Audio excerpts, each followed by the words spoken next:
As Winston Churchill once so eloquently put it, quote, "Criticism may not be agreeable, but it is necessary. If it fulfills the same function as pain in the human body, it calls attention to the unhealthy state of things," end quote. And that's exactly what I will be doing in this speech. I want to draw your attention to the unhealthy state of the affirmative team and show you why they propose an imprudent plan and explain why I stand resolved that the federal government should not cancel up to $50,000 in student loan debt for every person with student loan debt. I will start off by explaining a key inherency point. Inherency point 1, scholarships are given. Scholarships are given. The truth is, anyone struggling financially can apply for a Pell Grant, a scholarship, or a need-based scholarship, and even an academic achievement scholarship. There's already a system in place to take care of these needs. Eric Kreisnich writes on October 23, 2019, saying, quote, "College scholarship statistics say each year more than 1.7 million private scholarships are awarded, with a total value of $7.4 billion, end quote. But even then, there are still millions of unclaimed scholarships. As Bright Horizon writes, quote, "There are millions in scholarship dollars that go unclaimed each year. And if you can just find them, you will follow a road paved with gold to college," end quote. Now, people are searching for scholarships can easily find them because they are going unclaimed. But this leads us to our significancy point. My first significance point is that student loan cancellation is not needed. Student loan cancellation is not needed. People applying for loans to pursue higher learning will be able to pay back the money that they borrowed. Robert Farrington, a senior contributor and specialist on student loan and debts, writes on Forbes June 25, 2019, saying, quote, "Student loans are held by consumers who have hopefully got a college degree out of the deal. This means that they have a better shot at finding higher paying employment than somebody with only a high school diploma. If we're going to help somebody with our tax dollars, shouldn't it be the people that need it the most?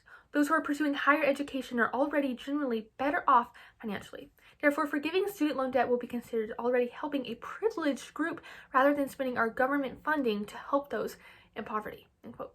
The clear impact of this is that the people with a higher education do not need these student loans to be forgiven, though they may want them to be forgiven.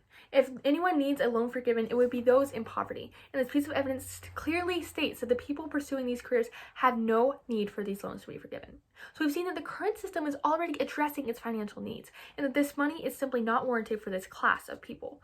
But now we need to examine the significance of the current state, which leads us to our second significancy point, which is debts are not significant.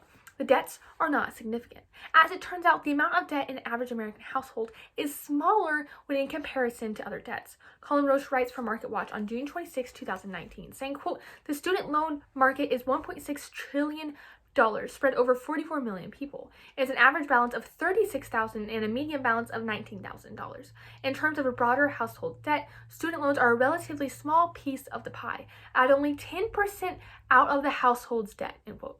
Now, this piece of evidence proves to us two very important things. First, it shows that the amount of student loan debt is significantly smaller than we might think it is. And secondly, that households struggle with debt in other areas that is increasingly larger than we may have perceived. This makes up only 10% of all debt. If we need to give out loans for anything, it should be for something more significant than just only 10% of all debt in each household. This is not proving to be a significant problem. But now we need to examine the downfall that this plan would present and see why this plan would not actually change what's happening now, because Pell Grants, scholarships, other grants, and financial assistance is already provided. Implementing this plan would only prove to be a disadvantage, and this leads us to our disadvantage, which is cost taxpayers. Now, a common idiom we learn in economics class is that there is no such thing as a free lunch, and this saying applies perfectly when examining the affirmative plan, because someone will have to pay. Robert Farrington writes on June 25, 2019, saying, quote, "Unfortunately, those of us who have been around for a while know just how expensive free stuff can be. Elizabeth Warren's plan, she admits, will cost about $1.2 trillion over 10 years. Taxpayers are expected to handle on top of everything else. But cost and rising tax bills are only two problems that will plague student loan forgiveness on such a broad scale. There are more injurious moral hazards to be aware of. Hazards that will lead to a whirlwind of consequences for pretty much everyone involved, and especially taxpayers," end quote. By implementing this plan, someone will have to pay for it. Someone will have to pay for teachers the time, and people will have to pay the fees needed to keep a college running in order. And who will pay? Taxpayers like you and like me. Because the affirmative team's plan will cost taxpayers millions, because student debt is only a fraction of debt within households, because loan forgiveness is not warranted, and because the current financial aid system already gives grants and scholarships, we do not need to institute any form of student loan cancellation. It is unnecessary to pass this plan. Therefore, I strongly urge you to vote negative. Thank you.